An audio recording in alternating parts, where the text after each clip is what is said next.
welcome to another Bancroft Brothers Animation Podcast. Hey, Tony. Hey, Tom. Good to be here. Yeah, we just Hey. got back from well, it's been a busy time, hasn't it?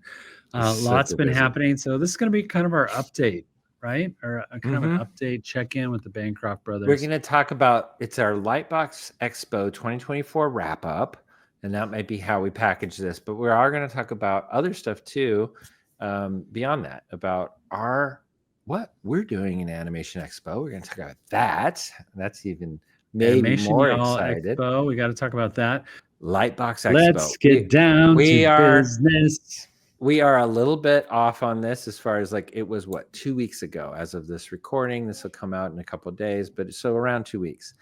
And we had a blast. It was so busy. And I hate that. I'm always saying, oh, how are you doing? I'm busy. Oh, yeah. But anyway, It was because Tony and I had created 3 different panels, and I'll let you talk about those more if you want. But we did 3 different panels, one every single day was how they fell.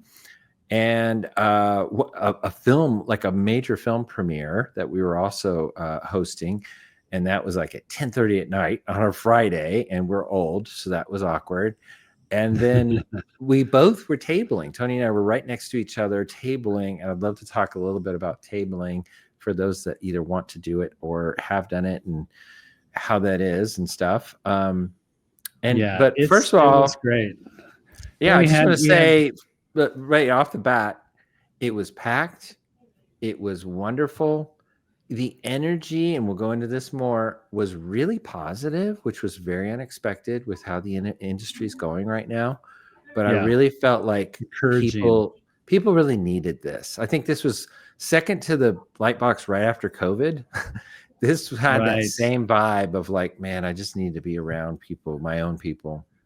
Well, I heard some of the statistic. 90% of the people that are going or are working it or are there are artists. And that's key, right?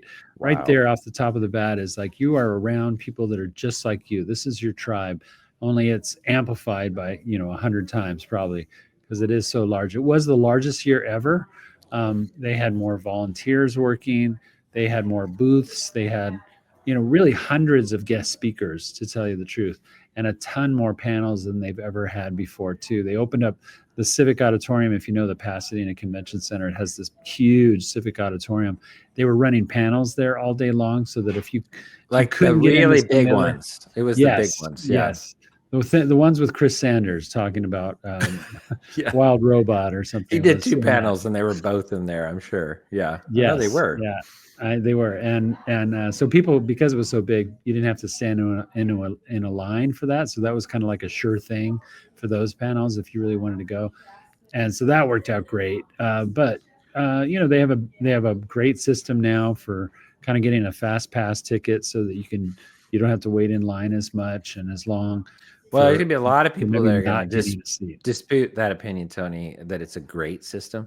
I do think it's probably the best they can do because that's what makes it great in my mind. I mean, I know what you're saying, but in my mind, anything that works better than the disaster that they had like the first couple of years, where here's the problem: they have way too many people. They got great panels and super small rooms. You just can't fit the people that want to go. So people are clamoring, waiting in line for hours. At least that was the first couple of years. And it was such... And part of how they alleviated that for a lot of people.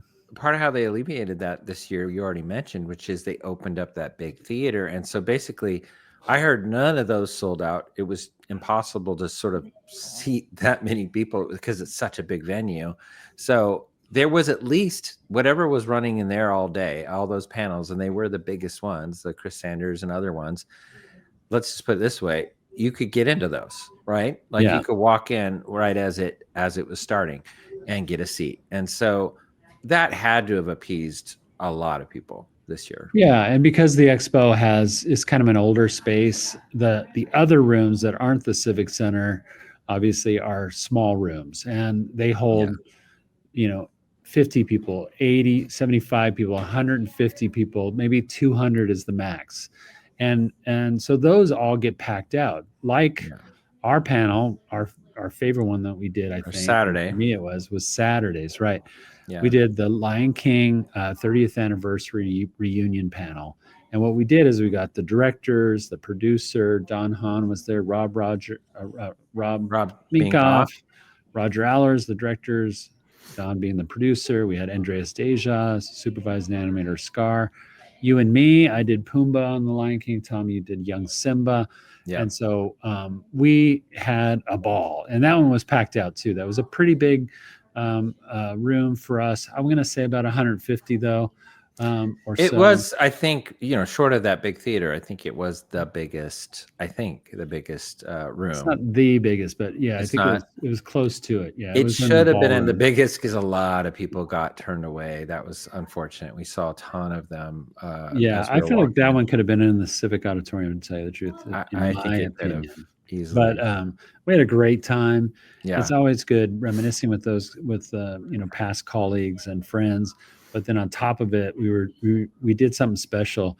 You and I, we put together a like a PowerPoint slideshow that loops basically through the whole thing. So up on the screen were these pictures that we all contributed, everybody from the panel, and they were all old pictures from 30 years ago while we were working on the film, where we were at, the hair that we used to have on our hair, all of that. And then some really behind the scenes stuff there too. There was drawings and images and early drafts model of the sheets characters and things like model that. sheets. Now, Yeah. Tony, thanks for bringing this up because I You didn't can see complain the about whole slideshow before we put it up. Because Yeah. you just sent out a Dropbox link and everybody I kind of know where you're going. I know. So like all of a sudden I'd say the middle of this talk that they're having, and Andreas, I think, was talking at that moment, actually, one of the slides pops up and it's me and Rob Corley, another animator at Disney. And we're on a stage with Chris Sanders because he was the MC. And I hardly remember what we were doing. It was like a Halloween party or something, wasn't it? No, I think we Lilo were and Stitch. We were celebrating the kickoff of Lilo and Stitch. And so I don't even know why that was in there, but you must have put that picture in there because I'm wearing a hula skirt, topless, with like a coconut bra on. And the crowd just starts cracking up in the middle of Andreas talking. And I'm looking at the screen and going, oh my gosh, how'd that one get in there? So Tony, you got some confessing to do. Yeah. So guess what? Yeah, I put that in there. It didn't even have anything to do with Lion King. No, it didn't. But it was funny because I was looking for pictures of people on the panel too, and we didn't have a lot of pictures of you from Lion King. I don't know why, but we did have a lot of pictures of me and stuff and drawing. Yeah, you had a ton. You were in there. And then over. So I put that one in because I wanted that response. I was hoping for it. I was waiting for it, actually. Got it. I was really excited when you saw it. But I sent the thing to you early, so you could have seen it and taken it out. I don't think I went through all of them. No, I did add some last minute pictures, but they were of the Florida crew and some of me, but mostly the Florida crew that worked on Lion King.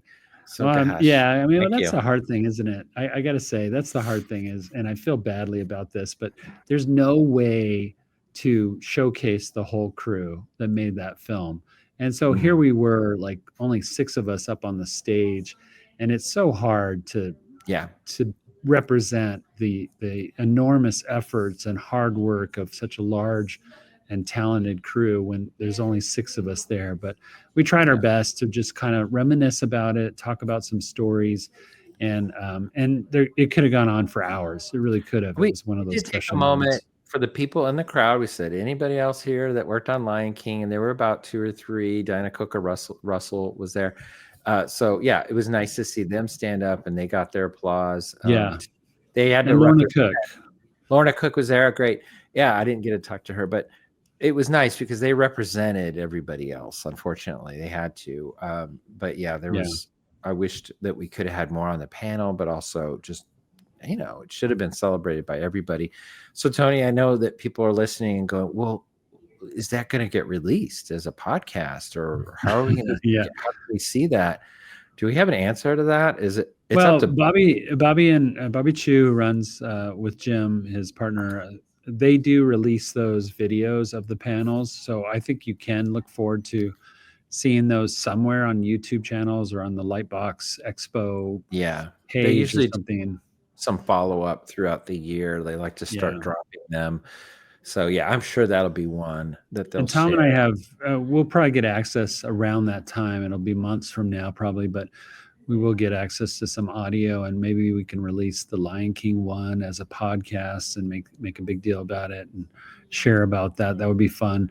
And then we had another one we did about children's books. And Well, the one we actually recorded with an intro and everything as a podcast, a live podcast, was the children's books one. And Tony, this was your idea. I was kind of a little bit proud of you. a little bit. Yeah, it was a good idea, is what I'm saying.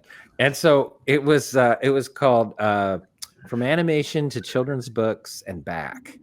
And back again. Yeah. And back again.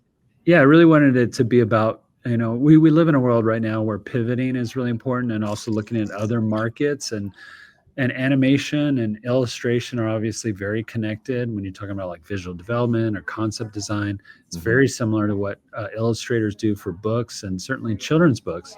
And so we pulled together a cast of panelists that were awesome.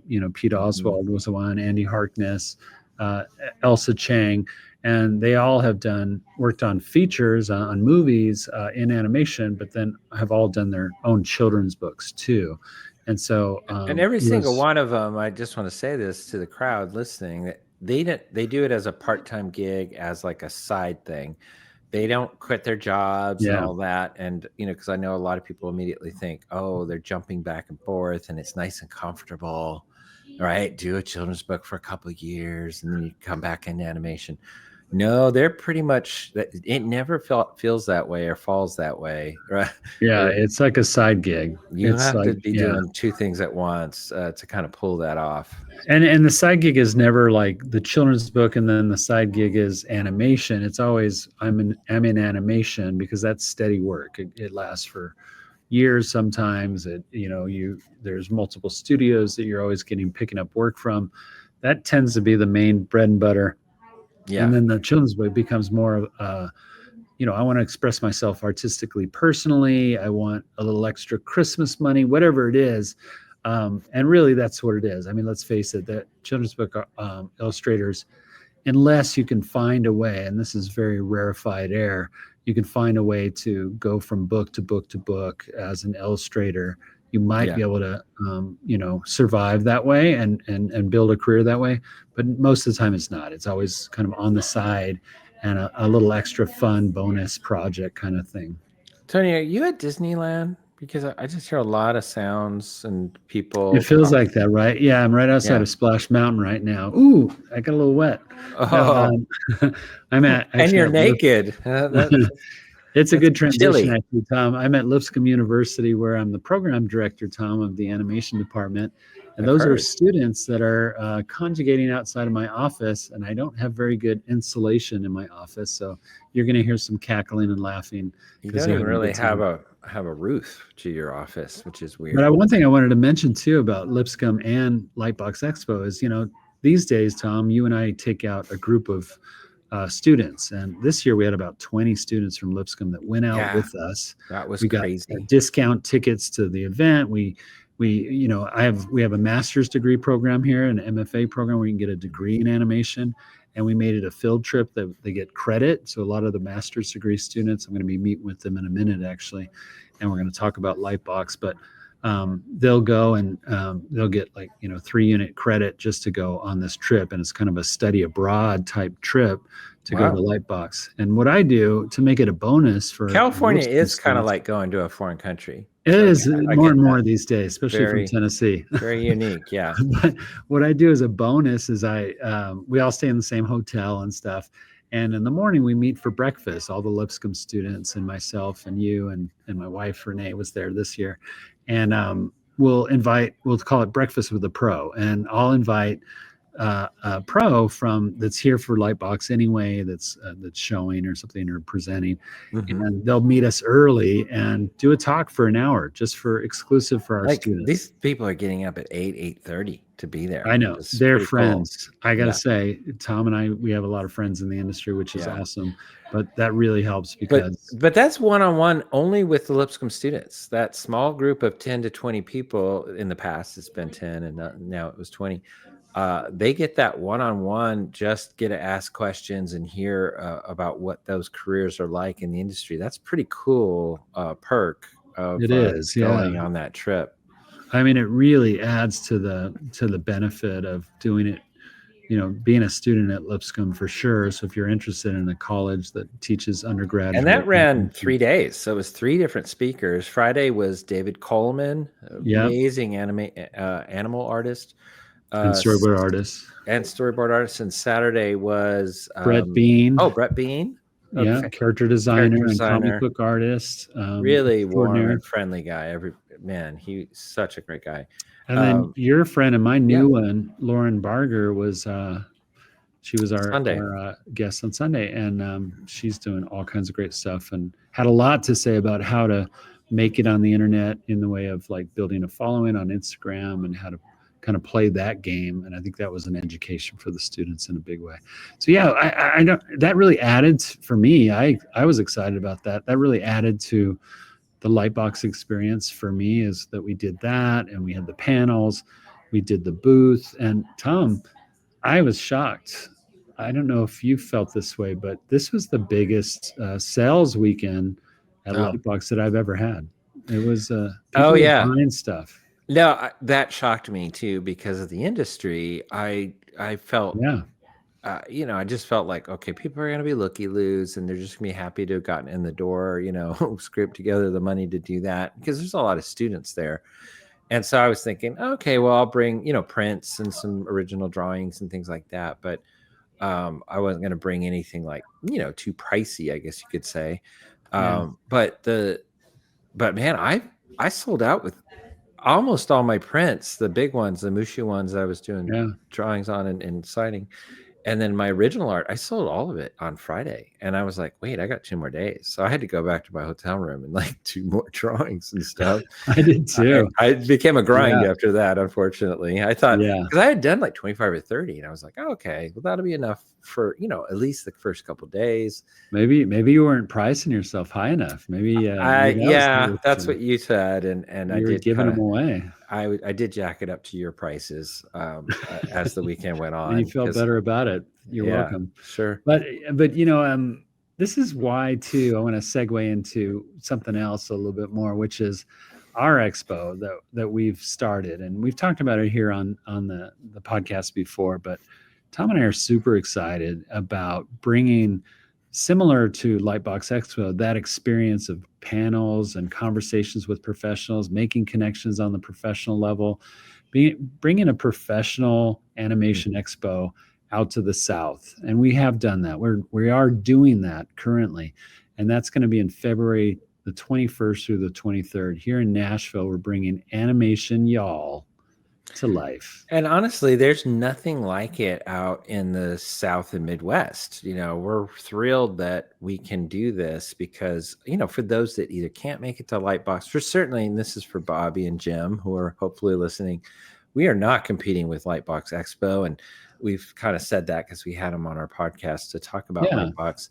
And we did kind of pick their brain. It was kind of interesting to kind of take a moment during their busy weekend and pick their brain a little bit about some of the, things to look out for on an expo and things to kind of plan, especially with like, helpers and things like that. And because they did the helpers really well. They call them lightning bugs, or what do they call Fireflies. them? Fireflies. That's so clever. Yeah. So they had tons of fireflies everywhere, wearing these yellow shirts. I talked to a few of them. They were thrilled. They were happy. They were getting paid, and they were kind of being able to just sort of walk around, and they were there. And there were so many of them. You always could find help there, and I was really impressed by that. So that's congratulations, Jim. I think Jim has a lot to do with that. So anyway, those are things that we want to bring to our expo. Yeah, and I was talking to a lot of people about, and I'm sure you were too, Tom, at Yeah. your table at Lightbox, but I was talking to a lot of people about, and even had little, I was wearing the hat that said Animation Y'all. And so I had people coming up to me asking about, oh, I heard about your expo, Animation Y'all Expo. Yeah. And I said, yeah, you got to come out and buy tickets now. They are available online at animationyall.com. So buy those tickets now because they are going. We've already announced some really exciting speakers and guests that we have, and exhibitors too.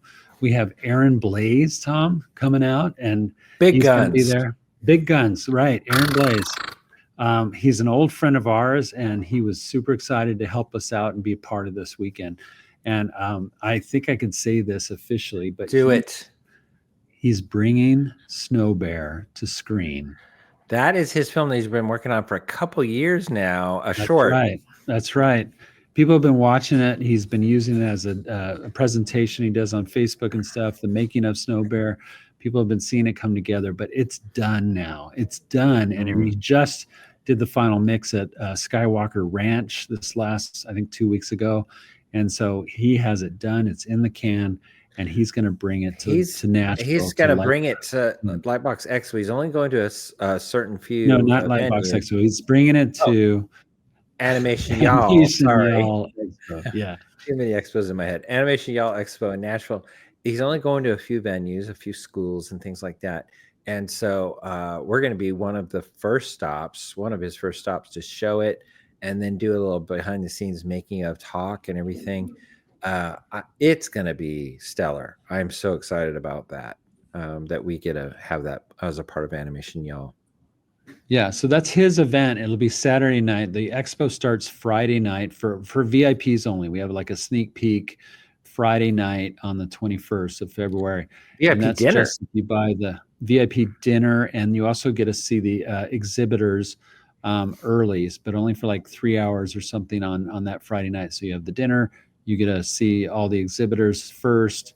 And then Saturday is when it really kicks off in a big way. From 10 to 6 on Saturday and 10 to 5 on Sunday, you'll be able to go and see all the exhibitors. The booths will be open. We're going to have panels every single day on Saturday and Sunday. Really every hour, we're going to have a new panel with different speakers and conversations about what's new in animation and what's going on, and even some retrospectives and some historical things, but also, the stuff that you want to know that you're not learning about in school, the business of, and things like that. We'll be talking about it. We're a smaller venue, right? And it's our first time, so we're keeping it kind of small the first time you're out. We're expecting, hopefully it'll be 300 to 500 people, somewhere in there. And I know he's showing his ball cap, Animation Y'all. It's all Animation Y'all cap, all countrified. I love it. We're gonna be selling these. We're gonna have merchandise. Oh, merch already! Good for you. I love it. So all I was gonna say is the pro about that is you're gonna have a lot more opportunity to have one-on-ones with artists at their tables, the exhibitors. The smaller, venue, yeah. You're not gonna have to pick. Basically, it's more curated. What we're doing, Tony and I, is we're saying, here's the panels. You're going to want to go to all of them, by the way. And you're not going to have to, we don't have the overlap that the light boxes and the San Diego Comic Cons have, where you have five at a time or 6 choices at a time, going all at the same moment. And you want to go to 5 of them and you can't. So it will be like, we won't have that overlap. And so you're going to be able to see all the panels if you want to sit in there all day long. And so I think that's actually a perk, because while you may go, oh, that's less choice, it's curated. We're trying to make each one special that you're going to really want to be at. So this first year we're hosting it. It's going to be fun. I think so too. And this first year we're hosting it on the Lipscomb University campus. So it's a campus that we know really well. We have the animation students here too. They're super excited about it. All of our students are going to be there too. And we're really blowing it up. So I expect that it's going to fill up. It is a limited access venue in that, we can only fit so many people. So there will be a point where we have to stop selling tickets because we'll be sold out. So get your tickets now. Don't wait till the new year. Buy them now at animationyall.com. If you're interested in the Snow Bear screening, I started to say we do have a separate ticket from that because that's Aaron's event. So we've told him we're going to give him a special venue on campus, a nice big theater that he's going to show that in. He's going to do a 2-hour talk about not only show the screening of the movie, but also talk about his process of making the movie. It's going to be very in depth. So it's worth the extra ticket price. But I'm going to tell you guys, $20 for students, $25 for regular attendees. That's all we're talking about. It's super cheap for what you're getting. And then, and our prices are super cheap right now. We are looking at moving the price up as we get closer to the end of the year. So we're looking at October to raise the price. But only if we can see. Wait, October? We've already passed October. Oh, we are. We're past October. Yeah. I guess it'll be December then. December? I meant December. Yeah, sorry about that. Okay. Let's say December then. Okay. Yeah. So December, the prices will probably be. But it's true. I think all of our exhibitor tables are sold out or very close to it, right? We have 10 openings as of today. Oh, wow. Just 10 out of 50. So there will be 50 different exhibitors. Let me tell you some of the names that are coming because I know that a lot of them. Yeah, the exhibitors are pretty darn cool. John Pomeroy is going to be an exhibitor. Famous Don Bluth animator. He's here in the house. We got Lauren Barger, who we were just talking about, that was a Lightbox. We got Amanda McFarlane, The Animated Life, is going to be here with us. We got Steven Silver is going to be here. David Bossert, who's a big Disney guy, is going to be here. We talked about Aaron Blaze. He's going to have his own exhibitor booth too, selling all kinds of things, including books and original artwork and probably Snow Bear drawings. And then Maya Lior is going to be here. Designer of the Little Mermaid preschool show. Matt O'Callahan was my mentor at Disney, Tom. You don't even know that, but he's coming. He's going to have a booth there. Fantastic. Chris Sonnenberg, who was the executive producer in charge of the Tangled TV show and series, is going to be here. I mean, it's going to be chock full. Well, and then you're not including the sponsored tables. And we I don't know if you saw that, but we just got an email today that said that Bento Box is coming. Yeah, I did see that. Bento Box. I think they're going to have a table. Pencilist Studios, my company, is going to be there. Toon Boom. Harmony will be there in the house as an exhibitor too. We're going to have the Wing Feather Saga guys are all going to be here too if you're into that show. A certain Cucumber will be walking around. Mike Naraki, of course, the voice of Larry the Cucumber from VeggieTales will be VeggieTales. It's going to be a really cool, can we say a Disney princess is going to be here? Yes, we should. So we're also we want this to be more of an expo, more like Lightbox, very much edutainment, and not your fan-based kind of a convention like a Comic-Con usually is. And so, but we also wanted to do something with voice actors, and so I think Jason Marsden will be there, the voice of Goof, Max Goof. From the Goofy movie, and other things, and then Susan Egan, who is not really a Disney princess because she did the voice of Meg and Hercules, which is one of the best. She does all the Disney princess stuff, though. I mean, she does. She was Belle, the original Belle, not from the movie, but from the Broadway stage show, the Broadway original show. Broadway. Yeah. So yeah, she's very princess adjacent, I'd say, because her character Meg was not a princess, but very princess adjacent. She knows all the princesses. She knows Jodie Benson. She knows all the Paige O'Hara. She's good friends with her. Anyway, she's going to be there.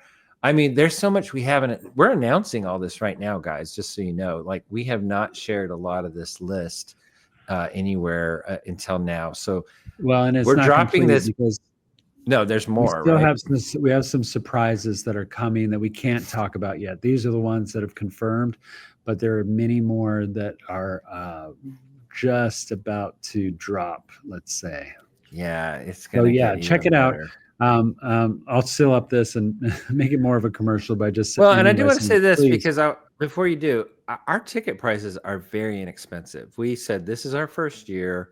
We want to keep expectations for everybody, that they're happy and Yeah. all that. And so we didn't want to go very high. They will go up in future years, I'm sure, because it's, they're lean. They're pretty lean prices. And so please take a look at that and consider it. Go ahead, Tony, and land the plane on that. Yeah, we just didn't want any kind of barriers for entry. We want students here, professionals in the industry.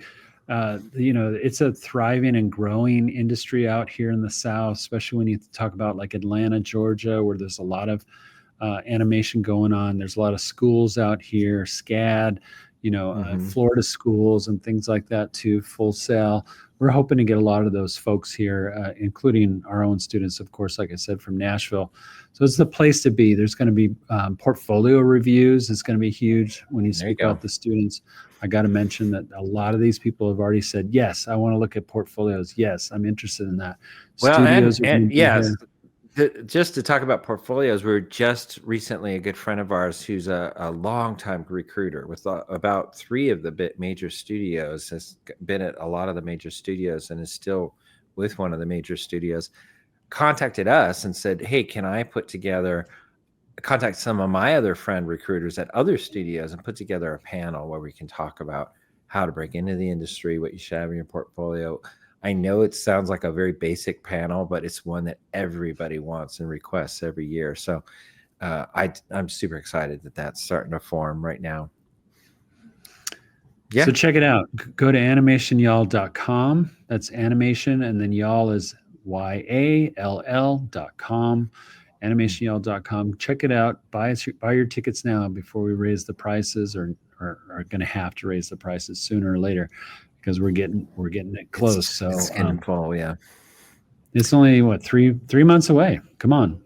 I know. Yeah. So yeah, we got a lot to do. And we do. Make it nice and homey for you guys. But it'll be a lot of last minute things. That always happens. Yeah. It's like putting on a play or something. Something will get forgotten. But come with a great attitude. You got the tickets cheap, and trust me, you're going to have a good time. You're going to see and learn a lot, and meet a lot of really nice artists. So a little slice of Lightbox for those that can't make it to Lightbox. So come on down. We did kind of, I guess we didn't go into a lot of detail about tabling, Tony, at the convention. I know we got to wrap up though. But like Tony said, back to Lightbox, it went really well. And a lot of people were really having a great time. Again, I think it was a release for a lot of people that you could just... I want to keep going, Tom. I got to tell you, I mean, even though we're making our own expo out here in Nashville, I want to still keep going to Lightbox. I want to still keep bringing students out for it. Yeah. It's still the biggest and the best. And I know it will be, as long as Bobby and Jim are in charge of it. They just do a really great job. We learn a lot about it. The undergrad students benefit so much. They learn so much there. But I would say our MFA students, Tony, like you were saying, our master's students, they're the ones that really benefit, because they usually have some, they're just primed and ready to ask the right questions, but also they have some work that they can show that's really kind of, been polished and stuff. So we saw some really great experiences that those students had too. So yeah, this is there's a lot going out here in Nashville, Tom. I gotta say, with Lipscomb, with the expo, with the industry in general.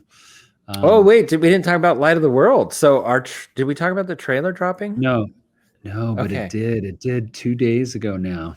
Yeah, and so by the time this comes out, it'll be almost a week old. But the Light of the World, which is the film Tony and I are working on, it just dropped the teaser trailer. We've gotten amazing comments. I don't know if you've read any of them on Instagram. I know you have. Instagram and on YouTube. I went to YouTube and saw it. By the way, you do kind of want to see it on YouTube, so just go to YouTube and put in Light of the World trailer, Light of the World, and that's the best place to see it, because the one on Instagram is kind of like framed rectangular and stuff. It's trimming a lot of the scene. Yeah, you don't see the whole aperture, right? Yeah. So for sure, check that out. We're super excited about it. Tom's co-directing with our buddy John Schaefer, and I'm the animation director on that too. So super excited about and want to throw out there, Darley. Pam Darley is one of the producers on it. She's a co-producer, and she's from Pencilish. So Pencilish is connected to the film. We don't own that film, but we are connected to it because we're part of the leadership team that's been brought in to make that film. So we're very proud of it. Very proud. Anyway, you guys, thank you guys for spending time with us and kind of getting the Bancroft Brothers update here about what's been going on.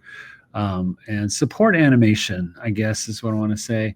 Thank you for supporting us for so many years on the podcast. We're going to keep making it. Have we mentioned, Tony, that we're over 10 years now? Because I know we were going to mention it and we forgot to, I thought. We might have already, but about a month ago or more, we celebrated our 10-year anniversary of making it. It was kind of the summertime, I think, but 10 years doing the podcast for sure, and it's been fun. We had hair, and you were wearing clothes back then. Man. I know. I used to wear clothes when we did this because I was so formal. Now it's just cash. I miss the old days, Tony. I miss them. I bet you put the clothes back on, especially because we have a camera on us now, and you can see me. Anyway, but thank you everybody for listening. And Tom, as we always say, animate from the heart. From the heart. Be sure to subscribe to the Pencilish Studios YouTube channel.